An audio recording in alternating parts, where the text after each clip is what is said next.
Welcome to Silent Sales Machine Radio, Business Building Warrior. I'm so glad you've chosen to spend a few moments with us today.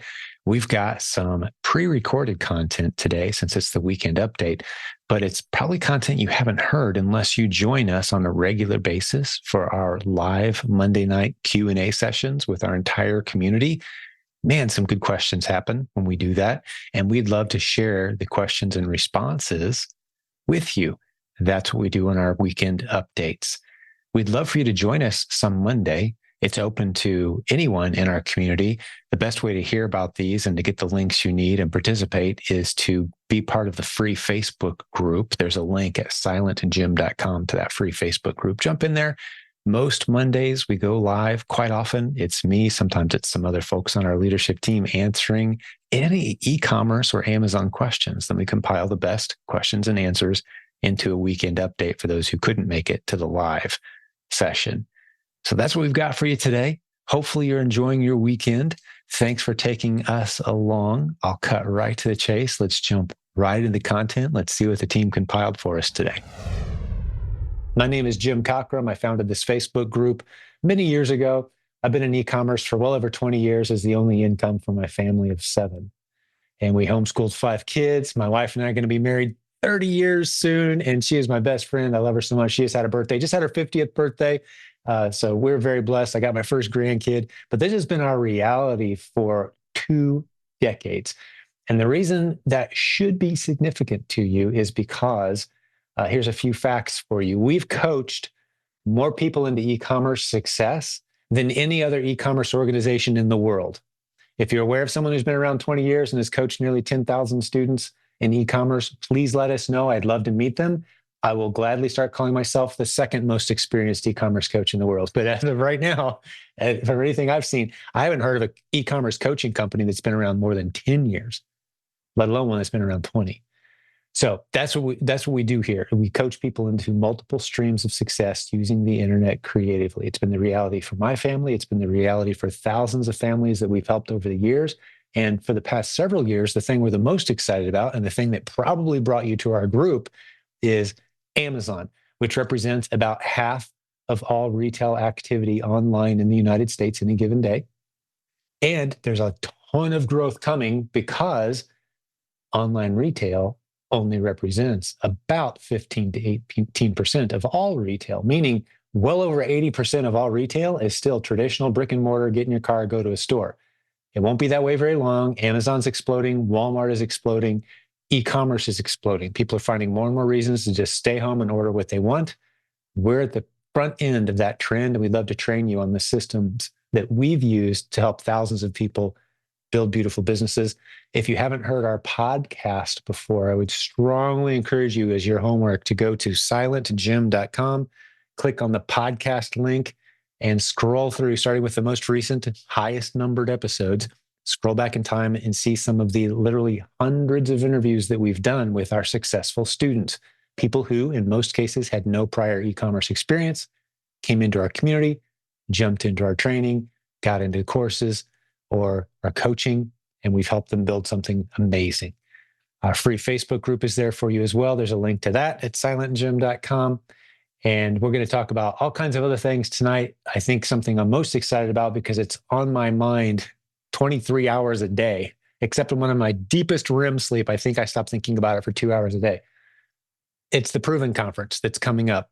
I'm in the process right now, along with a great team, putting together over 40 breakout sessions. We may end up having close to 50 breakout sessions at this event. It's going to be in Orlando, Florida. The website is TheProvenConference, 3 words, TheProvenConference.com. VIP tickets are sold out. General admission may sell out because people are really hopping on this thing.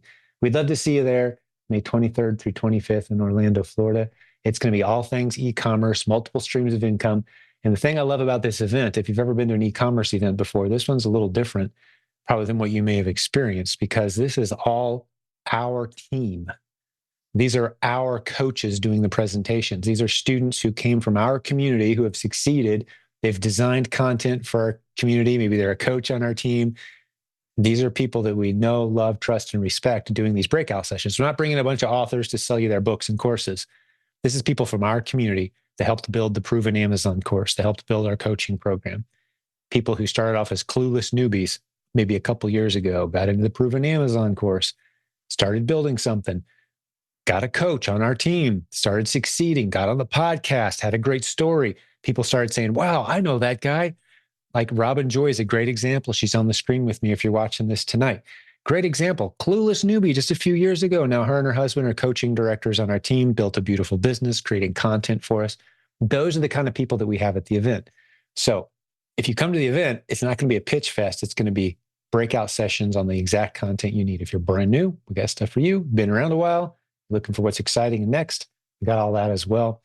And I think that's about enough of a mouthful. I could go on all day about this community. I love this group. 75,000 of us in our free Facebook group. That's completely free resource that has nearly 2,000 success posts from our students. So if you're looking for credibility, we've got it in spades, more than you will ever see anywhere else, as measured by the sheer volume and the number of people who are succeeding using the strategies that we teach. Which, by the way, I'm going to drop a little tip on you, then I'm going to turn the microphone over to Robin Joy. If you're new to e-commerce, you're skeptical, maybe you got your camera turned off, you got your arms crossed, you're waiting for the sales pitch so you can turn this thing off. That's cool, but let me give you a little tip, okay? Before you invest in any e-commerce or business program of any kind, or I would say anything meaningful in life where someone's going to give you advice and you're going to follow their instruction, a very smart thing to do is to find a group of people who have been through that experience and then hang out with them for a while and hear what their take is on the experience they've just been through. It makes sense, right? So many people jump on YouTube, find the first flashy, shiny object, man in his 20s with a yacht full of cash and a couple ladies in bikinis. And he's talking about what he did on Amazon last month. And they're like, yeah, I want that course. That looks great. Why do people fall for that? Maybe the guy knows what he's talking about. Maybe he doesn't, but there's an easy way to find out. Where's the community of people who have been through that course, who've taken the content, who gather together in a community that you can easily access, where you can interact with them and ask your questions? If that community doesn't exist, well, we know that the models in bikinis and the pile of cash on the yacht was probably rented for the weekend, and he's full of hot air. He doesn't know what he's talking about because there's no one who's actually doing it except his claims. We don't do that here. We show you a crowd of people who are doing it all day, every day. Very real people that you can interact with. That's why we're so proud of our Facebook group. It's very unique in the industry. To my knowledge, we're the only podcast, for example, that has hundreds of interviews with our successful students who have been through the training that we teach. Look for that before you trust anybody with your hard-earned cash and invest in a coaching program or training. That's my tip. Ask the question. Where's the group hang out, talk about this stuff like we're doing right now on a Monday night? Come one, come all. Robin Joy, let's turn it over to you for a second. I'd love to hear from you. What's on your mind? And maybe tell us a little bit about Kickstart. We got some new names and new faces in the crowd. And hey, we got another, is that Harley? Am I saying your name right?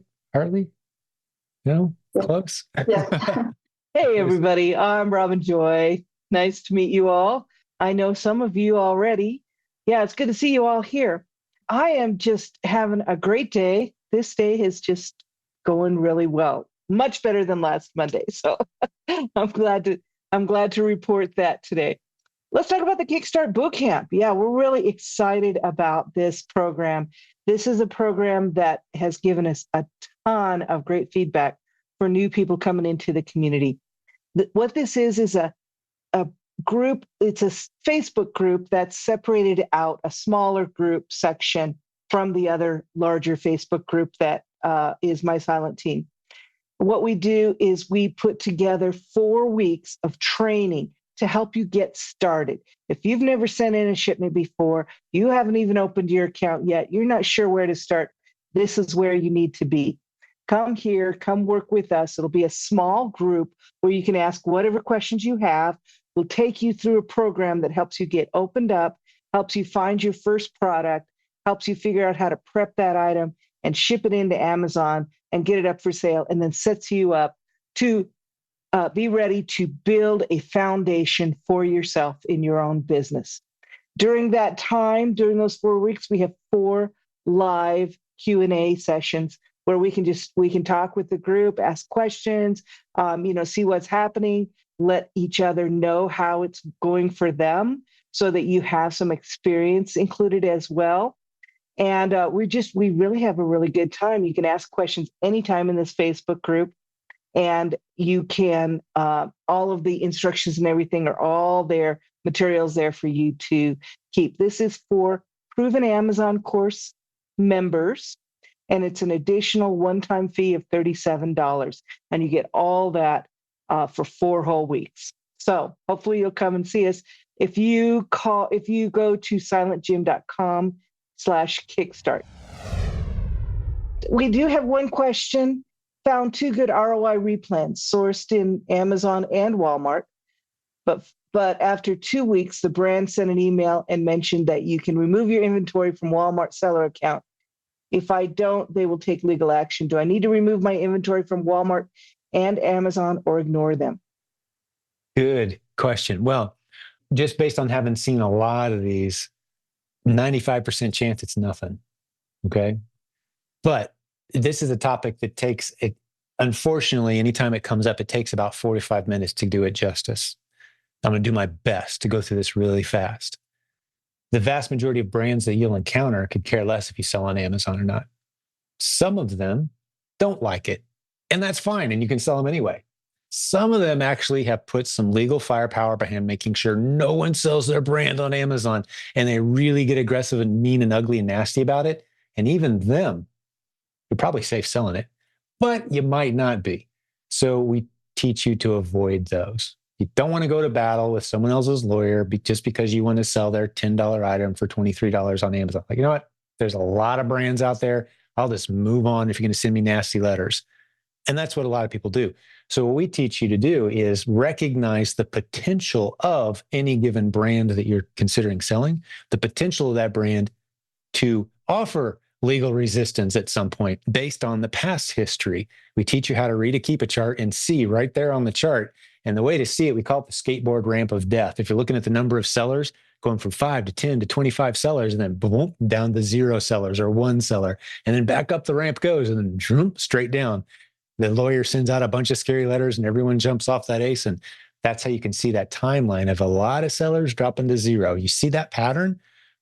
Probably want to stay away from that brand. If it's happening on some of their ASINs, it may not be happening on all, but it's really feeling your way through it. And a lot of the benefit of having someone like Jeff Schick, who is an Amazon policy expert and a lawyer in our community, he serves a whole bunch of us on our leadership team for a few dollars a day. You can bounce those kinds of things off of him. A lot of times people see, ooh, letter from a lawyer. They get freaked out. Well, a lot of times the letter from a lawyer is a competitor who's just trying to scare you off an ASIN that they like. There's nothing to it. And keep in mind, there is nothing illegal about selling on Amazon. In the United States, we have laws that govern commerce, and one of the foundational laws is the first sale doctrine, it's called. Meaning, if I buy something from you, I can turn around and sell it to whoever I want to legally. Amazon is pro first sale doctrine, but there will be brands. There's always a but, right? There will be brands that say, well, we know it's legal for you to sell our products on Amazon, but we're going to make your life miserable because we don't like the way that you represented our product in the image on that listing. So we're going to send you a nasty letter about that. Or how can we be confident that you stored that properly, right? Because we don't want our packaging damaged when it gets delivered to our customers. So they make your life miserable in those little ways. Nothing illegal. It's just a matter of they're not going to like it. So they're going to make your life miserable. So you move on and you find some of the other hundreds of thousands of brands that are perfectly fine with you selling against the listing. And you learn how to recognize this very quickly. And I can tell you this, we've got multiple sellers in our community with multiple $1 million businesses selling thousands of different brands. And this is just a little nuisance in the corner that they have to deal with, a couple times a month, and they just move on. So don't let that be anything that scares you away from this opportunity for sure. You can always sell the products on Walmart or eBay or Facebook Marketplace as well if you get a few units and you end up having to pull them back. It's certainly nothing that should deter you from this business. I can say with thousands of students over the past 14 years that we've been teaching Amazon, I can think of one case, thousands of students. I can think of one where I was like, that didn't work out very well for the seller. He had to pay a few $1,000s because he persisted in selling a brand that he shouldn't have been. And he got fined and it was settled and he had to pay some cash. One case. Now, there's other cases where people are really stupid and they bought counterfeit goods, for example, and the brand's like, hey, those are counterfeit. And the person selling it says, no, they're not. I bought them from China for $2 a piece off Temu. They're legit. No, they're not legit. Don't do that. You will get yourself in trouble with that. But selling legitimate goods, no, it's just you want to avoid the pain of the legal process of lawyers back and forth. Just drop the brand and move on. That gets you out of 98% of those. All right. That, like I said, it takes me a good 4 or 5 minutes to do that any justice. I could go deeper. I could tell you this on our Wednesday episodes of our podcast, which typically are with Brian and Robin Joy, who you see on the screen here if you're with us live. They do the Wednesday episodes. And at the end, we do a short interview, 5-10 minutes with Jeff Schick once a week. And he is our, again, as a reminder, our legal policy expert, a great sponsor of this community. JeffSchick.com, just like the razor, is his website. For a few dollars a day, he'll help you out. But he gives great tips at the end of the show each week to really help you steer away and navigate away from these, uncomfortable scenarios. The first time you get an IP alert, you freak out, but then you realize, yeah, that happens a couple times a month, and you do what you're supposed to do and you move on. No big deal. So how'd I do, Robin Joy? That's as fast as I can go through that one. That's about it. Anything I would have said about it and more. So yeah, I wouldn't say I have anything to add to that. Yeah, it's one of those molehills that feels like a mountain when you're getting started. Then after you've flown past it a few times, you're like, yep, here comes another one. Send it to Jeff. Throw it in the trash. I've seen that one before, right? Oh, that one's just a competitor. They misspelled 9 words in the first paragraph. Yeah. There are a billion ASINs on the US-based platform. A billion. Literally. And so you have lots more to go to if that's not being covered. It doesn't feel right in the gut. Keep moving. There are plenty more. Let's see. Question about pricing products above the buy box. I know you loved it. I have gotten a few suppressed products because the price is above what Amazon recommends. What should we do in that case for the ASIN? I love that question, Robin Joy. Thank you. You're setting me up beautifully. This is a topic of passion for me. Could you put in the chat for me a couple links that I'm going to throw out here, Robin Joy? The first one is silentjimdotcom/BB70. Weird link. I know. My goal is to find 70 examples of above buy box. That's why I get the BB buy box, right? BB70. That's 150 examples from my personal Amazon selling account where we found ASINs that we are, if not the highest price seller among all the other sellers, we're stinking close to being the highest price seller, meaning there's 30 other sellers who are priced lower than us, and we're making sales consistently. How in the world does that work? That link that Robin Joyce put in the notes, and it'll be in the show notes too if you're listening to this as a podcast episode, explains and breaks it down. In short, what it means is you're one of a few or the only FBA sellers who has inventory sitting in a warehouse near the shopping customer, and they want it fast. I don't know if any of you have ever hopped on Amazon before and turned off the prices and just looked at the dates, but I can tell you millions of Amazon shoppers use Amazon that way all day, every day. They need it today. They need it as fast as possible. They don't want to go to 3 Walmarts and find it. They need it on their front porch in 2 to 4 hours. The only chance they've got is for an FBA seller to have a unit of what they need in a warehouse near the customer who's shopping. If that happens to be you, you can have your price as high as you want almost, and customers are going to snag it. And I'm proving that all day, every day. Just over the weekend, in the past 3 or 4 days, I've provided 4 or 5 new examples where I'm paying almost, in a couple of them, almost twice the price of buy box. And another one, I'm paying more than twice the price of buy box. What's buy box? That's the price everyone else is fighting over, trying to win the buy box, trying to win the sale. A lot of new sellers especially think, well, I got to be the lowest price, or I got to be in the buy box to make sales. Not true. That's where most of the sales happen, but plenty of people are shopping way above buy box. So the question was, hey, some of these, I'm trying to price my products high, and Amazon saying, no, I can't do that. Don't like that price. You need to drop that down.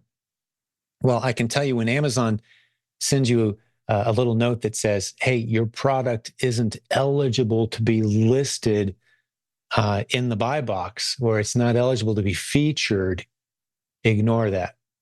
Throw it in the trash. Pay no attention to that whatsoever. Amazon's basically saying, they say this to us all the time in many different ways, But one of the ways they say this to us is when they send you that little, hey, you're not eligible to be featured. What they mean is, we don't like the price that customers are willing to pay for that product. So would you please drop your price? And you say, no, I don't feel like it. And keep selling it at that high price. That's fine. In other cases, they will say, we're drawing a line in the sand. You are not allowed to sell this product at a profit. You have to sell it at a loss, or you have to sell it at break even, or you have to bring it way down, or you can't list it at all. We're shutting you down, mister.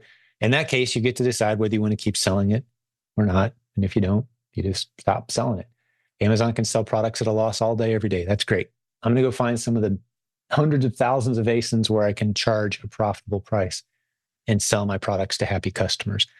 So the shortest possible answer to that question we just got was, if Amazon won't let you charge a price that you need to charge to make a profit, don't sell that product. Move on, find other ASINs. Just like Brian and Robin Joyce say all the time, what solves that problem? Go find more ASINs. More ASINs. Let's get on to the next one. Once an ASIN starts selling at a certain price, do you now stick to this price as your minimum when replenishing? What I usually recommend is, when it depends on your strategy, but if you're in your first 100 ASINs, or you haven't gotten to $10,000 a month in sales before, I would say the answer, usually the answers that we give will be different than those of you who have really been doing this for a while, right? So I'm going to assume that's the case. And I'm going to say what I recommend to those people is, yeah, absolutely. When you find a price that it sells for you, whatever has happened, don't chase that buy box. Whatever's happening with the other sellers, don't worry about it. Leave it there. And make sure you're watching to how much you should replenish, no more than a month's worth at a time. If your inventory starts sitting there longer, you might have to go down on your price and get out of it for a little while till you can test it again for coming back up. But I don't see any problem with leaving your price at a minimum of what you can sell it for and what's profitable for you when replenishing. Yeah, I think I answered that correctly. Do you have anything to add to that, Jim? Sounded great to me. I price as high as I can go and still make sales to happy customers. And here's how I know they're happy: because they paid the price. They wouldn't have if they weren't thrilled. So I go as high as I can. All right, next question. My question would be, can you close an old seller account without logging in through customer service? I spoke with them, and without submitting any official document. Actually, do you have to submit any legal document when you close your seller account if there was no selling or listing on it? Thanks in advance. I don't know the answer to that, Jim. You know what? I've actually answered that one before. And I'm typing that out in the show notes or in the comments right now. There's a link I'm going to give you, another Silent Jim link, silentjim.com/buy or sell. Okay, I need you to go check that out. There's a service that's helped thousands of Amazon sellers either buy an account, it's already got some miles on it, or sell their account. Rather than closing your account, I can't think of a good reason to close your account. It's kind of like any good database programmer will tell you, there's no good reason to ever delete data. Store it somewhere else. Don't delete it. What are you doing? So that Amazon account that you have is worth some money to somebody. If it's got any miles on it at all, you've got brand approval, you've got some street cred with Amazon, right? Sell it. Don't just close it. So use a pro who can tell you, hey, here's the asset you've got. They'll make you an offer. They'll pay you cash, and then someone else will come along and own it. So don't try to close it or shut it down. Sell it. silentjim.com/buy or sell. 3 words kind of crammed together. And that's a great service. They'll actually be at the conference with us here coming up next month. And they can help you go through that. And a lot of times we'll have people come along and say, hey, I want to buy an experienced selling account. So I don't have to wait for the ungating process and that sort of thing. Amazon has policies and rules and procedures. You can't just pass it to a friend. You actually have to sell a business as part of it, and that has to be transferred the right way. You need someone who knows what they're doing to do this, but they've done thousands of these without incident. I was standing right with them at Amazon's event last year. They call it Amazon Accelerate in Seattle. When he was standing there talking to Amazon about the legitimacy of his service, and am I breaking any policy violations? Is everything good? So he's really dialed this in. And it's the only service that we've identified that we trust that can help you with that. So I'd say sell it. You could put some cash in your pocket. I mean, it could be $1,000 or more. Just, if you think about closing down your account, Might as well. And you can always come back later too. We've had people say, okay, my wife's having triplets. We're taking some time off. My mom is sick. I'm helping her out for a while. I'm walking away from it for a while. What should I do? If you want to sell it, get some cash, come back to the game later, you can do that. All right. Good question. I love it. All right, we got a good question here. Here's a challenge. Who decides if a product is gated, Amazon or the brand? And can a brand pay Amazon to gate their products? Ooh, how much do you know about that one, Robin Joy? Well, I have an opinion, but I'm not sure I have the source of truth on that. Yeah. I'm pretty sure both, either or, all of the above. There's some true. great stories that give us Right? some kind of insights into how that system works. And I think you and I probably have some pretty good, decent instincts, but I don't know that it's written down anywhere specifically. Amazon can gate a product, like you said, Robin Joy, both. Yeah. A brand can do what it can to try to gate and keep other sellers off by becoming brand registered. So there's a couple ways that can happen. But I can tell you, the favorite example, anytime this comes up, there's a couple things I like to remind people of, and that is the biggest brands in the world who have said, I'm going to gate all sellers. I'm going to work straight with Amazon. All of them end up coming back eventually going, that was a mistake. Please come back and sell our stuff, sellers, because they sell so much less when they try to take it over themselves. Nike is the classic example. And they shut all sellers down. It's been 5 or 6 years ago. Said, we don't want any resellers. Everybody out. We're accepting no applications. It's just going to be us and Amazon. We're going to form this symbiotic relationship. We don't need resellers. You guys all go away. Their sales tanked on Amazon. Because what happened is all the good deals and all the 2 year ago shoes that everybody still wanted that they weren't making anymore. And all those shoes just vanished from Amazon. So Amazon didn't like it because Nike's inventory was dwindling. And all Nike wanted to sell was the latest releases from today. Well, not everybody just wants the latest releases from today. A lot of people, I'm a good example. At the time, I had shoes that I'd worn 6 pairs in a row, the same thing. I played basketball in them. I wanted them. The only place to get them was, eBay, because Nike pulled all their inventory off Amazon. The resellers are the ones that get out there. I call it the dark, dusty corners of the warehouses and go, ooh, there's some money here still. Let's get this product brought in. Let's get it up for sale online. And Amazon and Nike both recognize, wow, we need to turn these resellers loose again, because that's a whole lot of money for Nike. That's a whole lot of money for Amazon. That's because Nike stuff's moving again. People are coming back to Amazon to find Nike again. So they just tore that agreement in half and said, we want resellers. And a lot of smart brands do exactly that all day, every day. They'll go from being gated to being ungated, back and forth. And that, welcome to the game. If it's gated, move on. If you get ungated, that's great. Don't go a million miles deep on just one brand, because every time a major brand gates, there's the people who are freaking out are the ones who went way too deep on just one brand. Don't do that.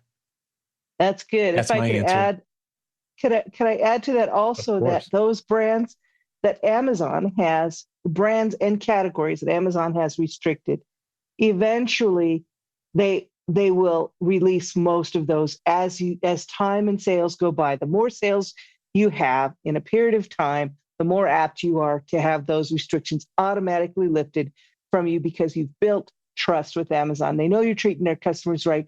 They know you know what you're doing. You know how to prep and deliver a product, and they're going to start removing those ones that they can. Some will never. Like my brand, I'm in brand registry, and mine will never be opened unless I give you a letter to sell my brand.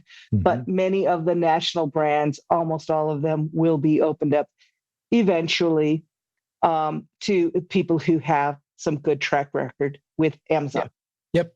And I just dropped a link. I forgot about it till just now while you were talking, Robin Joy. silentjimdotcom/ungating, all one word, ungating. It's a little article we wrote because this is a very popular topic, especially when people say, I'm new and I'm gated in everything. Somebody help me.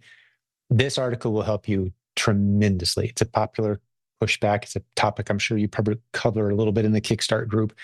Sell a few things, 30, 40, 50 items, and you're going to start seeing these gates just falling open on brands all over the place, where the first alert you'll get is, sorry, you're gated on this brand. Would you like to apply to be ungated? And you're like, yeah, I'll click the button. Click. Congratulations, because of your selling history, you've been ungated. Like, I get those all day, every day when we're sourcing now. And you'll start seeing the same thing after you've sold 40, 50 items or so. But there are some categories you can start in when you're new that help you really ramp to that point faster. So even if you're selling items at break even, you're speeding towards that ungating moment where things just kind of fall open for you, like Robin Joy said. All right, excellent. He said he loved the podcast with Kay and Grant and Jimmy and Nathan last week. Truly informative. And I got to second that. That was a great and very informative podcast. Thanks to all of you guys for putting that together. Thanks for the feedback. Yeah, it was a panel of us and we tackled the topic of, hey, there's been some Amazon policy and fee changes lately. How panicked should I be? That's not the exact title, but that's kind of what we were getting at.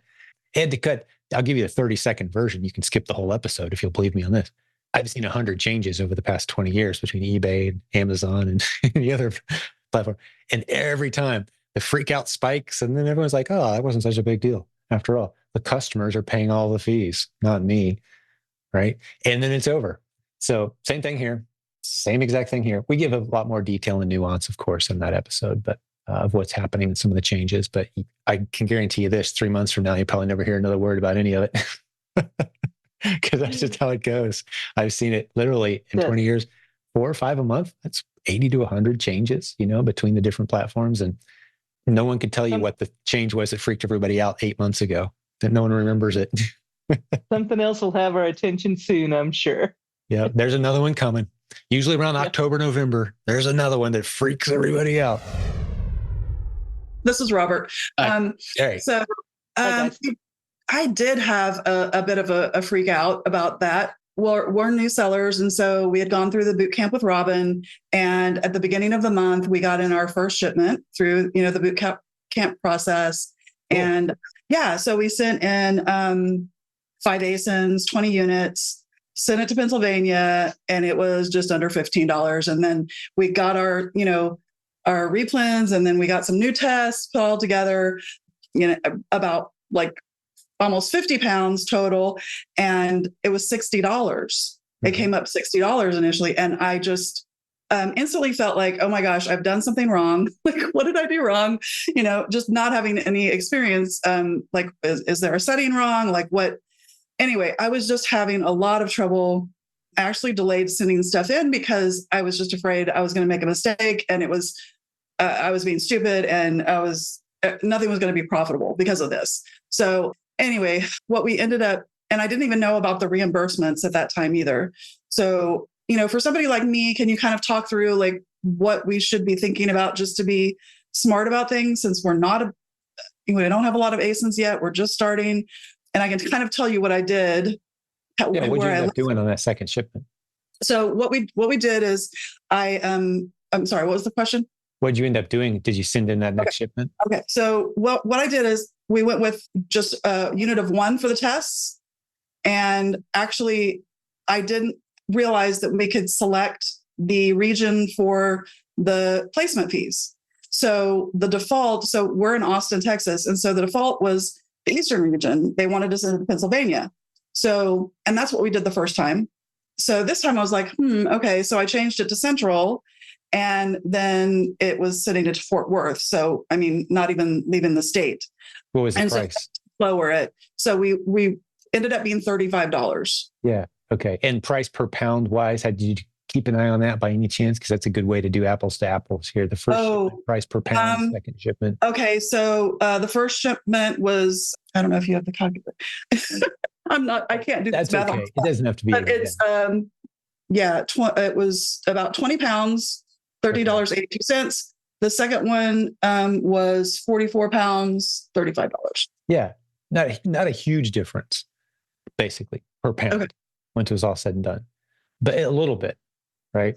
Okay, so that's what we're seeing is Amazon has basically given us more options. There was a time when using Amazon's reduced shipping fees, you just send it in and it was the same price per pound, basically, no matter where it was went. And then Amazon distributed the inventory after it landed wherever it was going, and they sent it all over the country.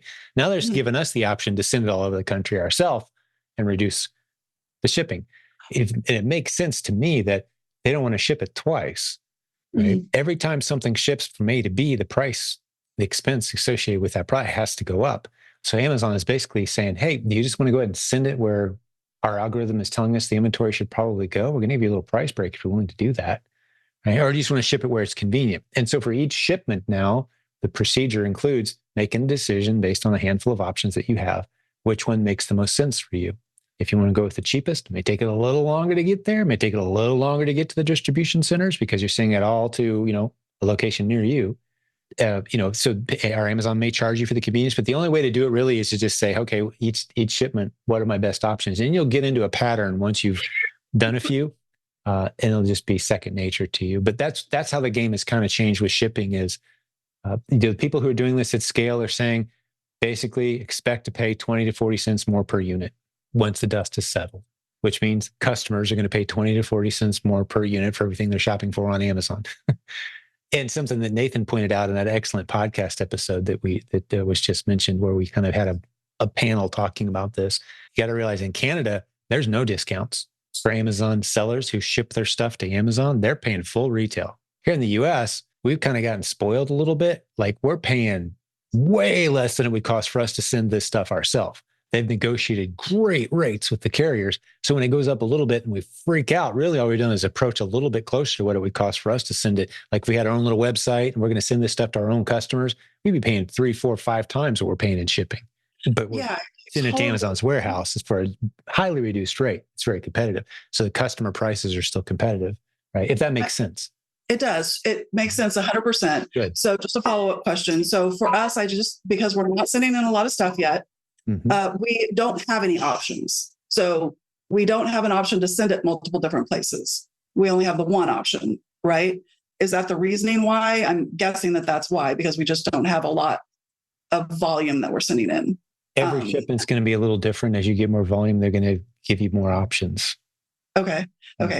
And then the other thing was that I totally get, this is cost of doing business, right? So that's fine. I'm not, I'm just, since we're learning and trying to learn how to find good ASINs and which ones are profitable and not, I was just concerned that I wasn't taking that into consideration. Like, how do we make sure that we're still in profitable ASINs? Yes. Well, what you're going to find is you're going to settle into a average cost per pound is kind of what we do. And you can plug that into a tool like RevSeller is the tool my team uses. ProvenAmazonCourse.com/RevSeller, RevSeller. They gave us a great discount. It's someone in our community that came up with that tool, kind of invented the whole idea of on-screen calculators. It was one of the first ones in the game. It's the one we use to this day. But you can put in there your price per pound. So you put in kind of a higher, slightly more aggressive price per pound than what you're seeing over your past few shipments. Like a lot of the bigger sellers are saying, I've gone from 20 to 25 cents price per pound on my shipments because of some of these changes, right? Or I've gone from 20 to 30.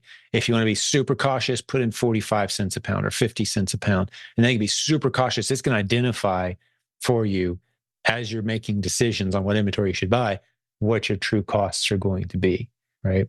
And then you can adjust that if it turns out that it was a little high, a little low. But that's how most people are handling it right now. And if you do your own merchant fulfill shipping, which, why not? Try a few of those too. You don't have to worry about that at all. There's no fee to ship it into Amazon because you're shipping it yourself, and you can compare that a little bit. But there's so many advantages to doing FBA. Right.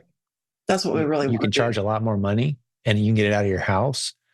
And there's increasing number of ASINs where there's just not enough FBA sellers. We call it the underserved shelf space at Amazon. It's growing, not shrinking. So if you're fulfilling those products, you can charge more, build it into your price. Okay. Yeah. And that's probably as deep as I can go on an audio podcast like this. And I'm not a shipping expert either. But what else would you add to that, Robin Joy, as far as shipping strategy and price per pound and that sort of thing?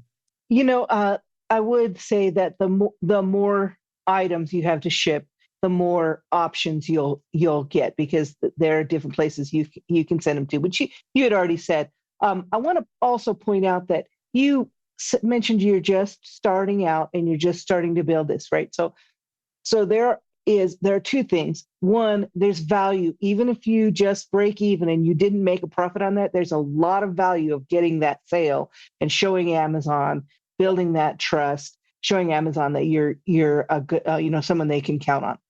The second thing I would say there is keep pushing and building that foundation, because once you get to a certain point, then you'll be able to start turning some dials and flipping some levers where you can reduce the shipping overall by putting in, there are different strategies that you can do. And if you had a coach, they could help you work through those.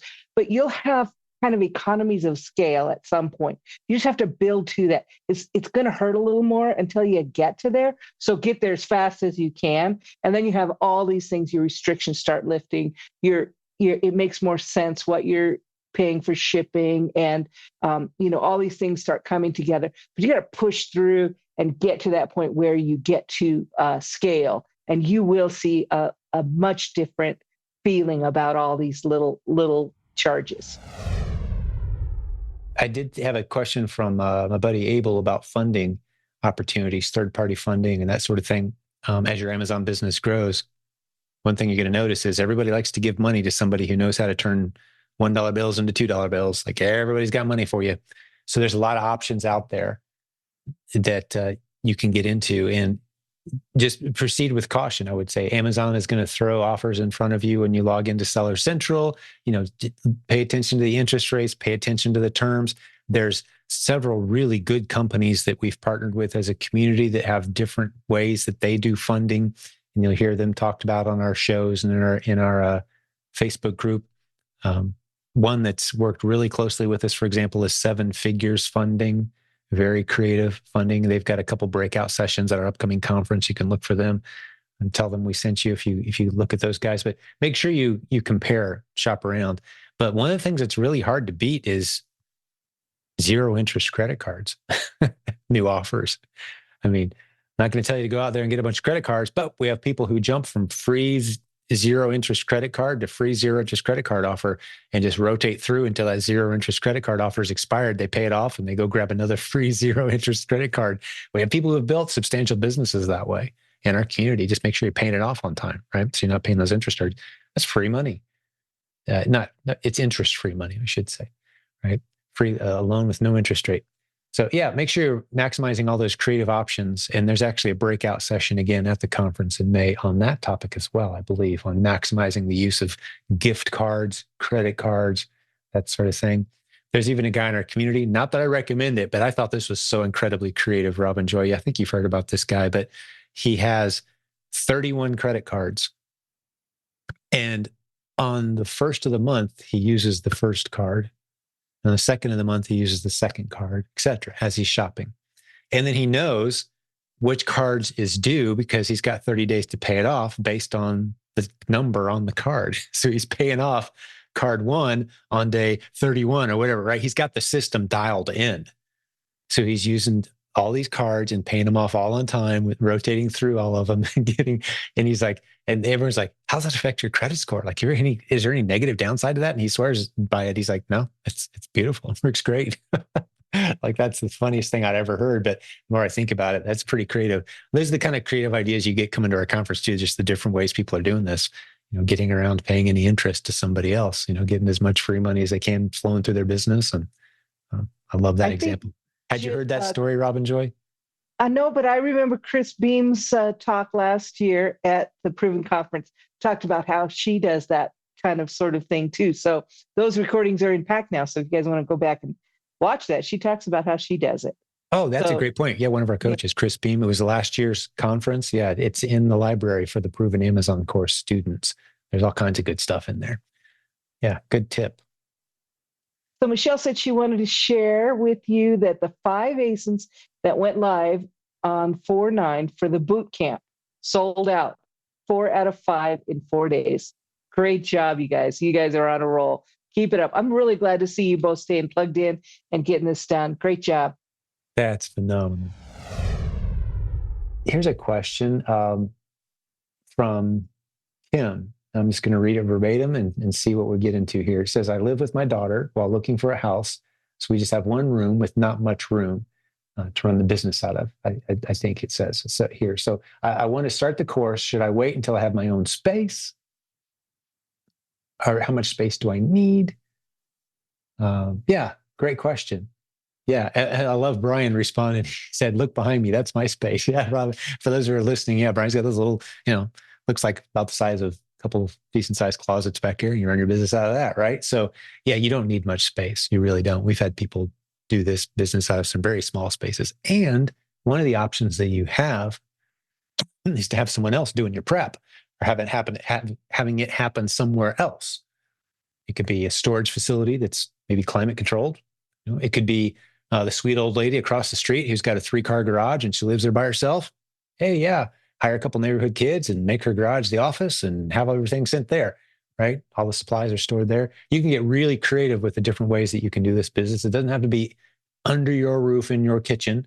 That's one option. A lot of people start that way, but you can use a prep center as well. We have a free list of prep centers at a website, prepcenternetwork.com. Several of those prep centers will be at our conference in May, by the way, talking about using a prep center.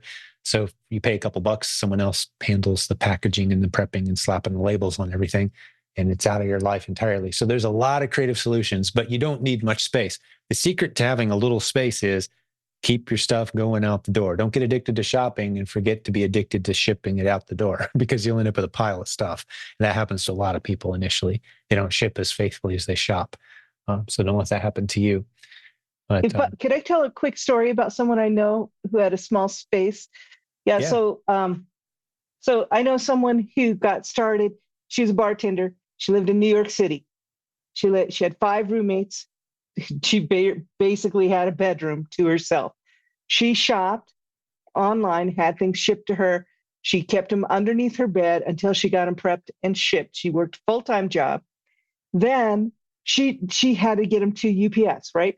So New York City, she takes the big boxes downstairs. It's a walk-up. It's not an elevator. She takes them downstairs. She puts it in a shopping cart.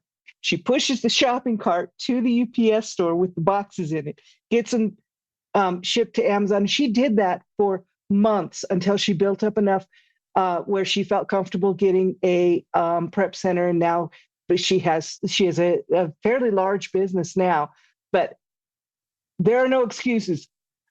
When people can do things like that, I'm like, oh man, I'd give it up way before that. So there's some good stories out there. You want to be inspired by small spaces. Talk to the people who live in small studio apartments in major cities and figure it out, man. I've got a question from Amadi, and I'll take a couple more questions before I start wrapping up myself to see what else is on your guys' minds. If you want to raise a hand and have a chat, I got time for maybe one more of those too. But Amadi's saying, do we need resale certificates from the state we're living in to do replens? Someone's living in a state where they have sales tax. If he gets a resale certificate, they need to report each 15 days. Okay. Yeah. So there's benefits. Yeah. There's no harm done in getting a resale certificate or a business license. Get your EIN number, get that. So now you're a business, you got a real business. It's official. Have a local accountant help you through that if you've never done that before. There's all kinds of benefits to having a business, all the tax deductions and things that you can take. You're going to be glad you did. Getting that resale certificate or that tax, what's it called? That tax exempt certificate.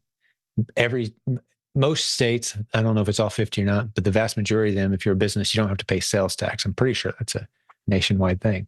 So you can go into any store and say, yeah, I'm a business. Like, all right, no sales tax, because you're going to be reselling this inventory. And you can keep it on file. Like some of the hardware stores, they keep it on file. You just give them your phone number and they pull it up. Like, all right, pulled up your tax exempt certificate. Yep, no taxes on this order. Walmart, you whip out a little card. It's got a number on it. You show it to them at the cash register. Excuse me, no sales tax. It's worth doing. In a lot of places, if you pay sales tax anyway, what the new software we got that I mentioned coming out very soon actually does this for you automated. If you're paying sales tax on stuff you shouldn't be, it's going to help you create the report you need to give to your accountant to get all that sales tax back. I was talking to Kang, the guy that runs that software tool.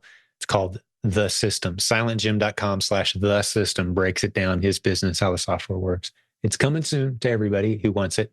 But it's just a simple report he runs, gives to his accountant. He got it $19,000 back from the state because he'd paid sales tax on a lot of stuff where he couldn't get his certificate applied for whatever reason. It was an online order. They didn't accept it.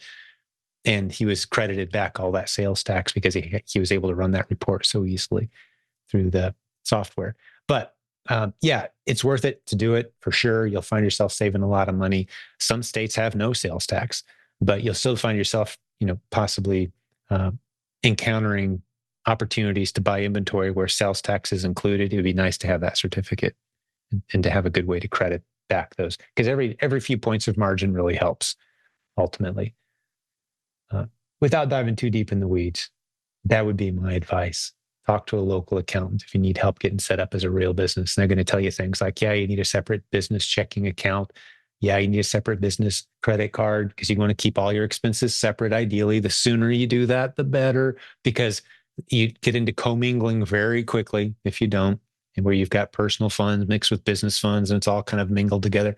Separate them out at the soonest possible convenient moment. Some people would say before you do anything. I'm more of a guy who says, yeah, get started selling some stuff, get some momentum, but separate it as soon as you can so you don't end up with a big mess that you have to sort through later. And I would include getting your certificate, your business license, or whatever your local area requires. Again, a local accountant's going to tell you exactly what's needed for your part of the world or your part of the country. What was the link? Which link? Oh, you're talking about the system, I think. I'm going to put that in here, silentjim.com/the-system. And let me just talk about what you're going to see on that page for just a second. Good question, Kim. I love talking about this. It's one of the most exciting replens success stories in our community. Kang left his wildly successful, he owned a business, but he was working like 80 hours a week. He wanted to be home with his family. He covers this in the podcast episode on that page, silentjim.com/the-system. So he came into our community, learned the Proven Amazon course. He's got a programmer's brain. He'd programmed the entire company that he owned before he sold it, came into our community. He had written a program that controlled the whole thing. Like 150 employees use this software all day, every day. He's a software genius. But he didn't want to work 80 hours a week. He sold that company, cashed out, did well, came in, said, I want to start a business from home. I want my family around me. He talks a lot about some personal tragedies that happened shortly after that decision, where he was so grateful he was able to be home and be with his family during these times, not have to be running a business with 150 employees. But he's built a $3 million business now at great margins, completely automated. His only job is to swipe down to check his statistics when he feels like it on Amazon, using the replens model that we teach here. His software is something that we've been rolling out slowly to our coaching students, to our team. People are loving it. And we're going to be rolling it out to all of our coaching students soon. And then soon after that, all of our Proven Amazon course students. And it's called The System. That's what we've named it for now. Kang is his name. Podcast episode 754. You can go and check that out and hear. It's a very endearing. It's like two of my favorite podcast episodes in one episode, because his personal story of tragedy and triumph and overcoming it and finding God, it's an amazing story. And then this software engineering brain this guy has blows me away. Like we'll say, hey, you guys should build in a feature to do this. And he's like, it'll be done by this time tomorrow. Like, what? Boom, there it is. This guy's good. And we got a lot of people using it, loving it already. All right. So that's a little commercial for that. We're going to be talking a lot about Kang's system at the Proven Conference. If you can't make it, get live stream. How do you get your products to rank better? James is saying. And this is a good final question for me to hit. I'm going to have to jump off here in just a minute. And we'll end on this one. At this point, I don't see any other hands up. But how do you get your products to rank better? Well, James, there's a premise behind most questions that people ask in these Zoom meetups and when they send us questions in the Facebook group. And the premise behind your question is ranking better means you're going to get more sales. Ranking better means you're trying to sell your own products is probably what you're trying to do. And here's my little mini rant on that topic. If you're trying to sell your own products on Amazon and you're concerned about getting them to rank better, you haven't learned the basics of what we teach around here quite yet, if that's your question. And here's why I say that.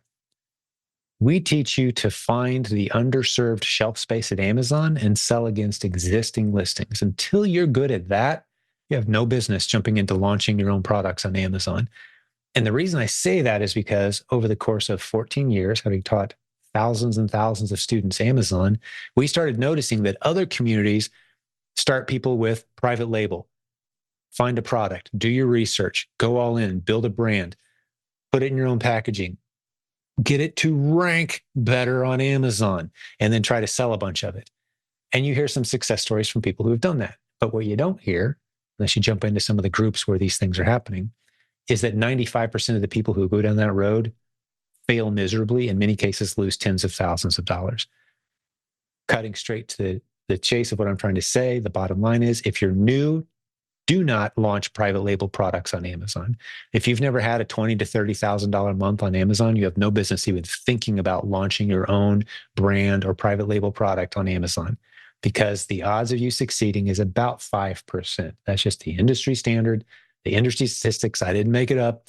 That's just what we see all day, every day around here. We see people coming. We call ourselves the burn unit sometimes, because people will go out there, try to do it the way the big flashy gurus told them to do it, buy the expensive course, the software, all the research, the tools, invest in a product from China, put their own brand on it, try to sell it, try to get it to rank better, which was James's question. And it ends in misery because they just can't get this stuff out of their garage. Nobody wants it. They can't get it to sell. We don't want to start you there. We want you earning money while you're learning. That's why we start you with replens. And then you move into some of these other things. So if you're ever worried about ranking your product, the implied challenge you have is you've got product that you can't sell and you think ranking it better is going to help, when really the mistake you made was getting into that product to begin with. Because when we start helping you launch products, you're launching branded bundles, for example. You're sending in 2 or 3 units. And if it starts to get momentum, you send in a few more units. And then you send in a few more once you know how it's doing, because you're reading the Keepa chart. You're not buying inventory and then hoping it sells someday, ever. So you don't hear that question addressed very often in our community because it's not a necessary challenge to consider. If you do the things the way we teach here, you'll never find yourself going, man, I wish I could rank this better. No, you're not selling anything that doesn't rank well, ever. That's how we do things here. So hopefully that's helpful, James. Not trying to beat you up, but hopefully I'm helping you and saving a whole lot of money from someone else who might be considering one of these bright, shiny object YouTube videos where the young man with the yacht and the pile of cash is saying, buy our private label course and we'll help you launch a product on Amazon. Well, if you talk to 100 of his clients, 95% of them regret the decision. And that's just the way it works. And that's the reality of e-commerce right now, Amazon. All right, I think I'm going to wrap it up there. Great hanging out with you guys.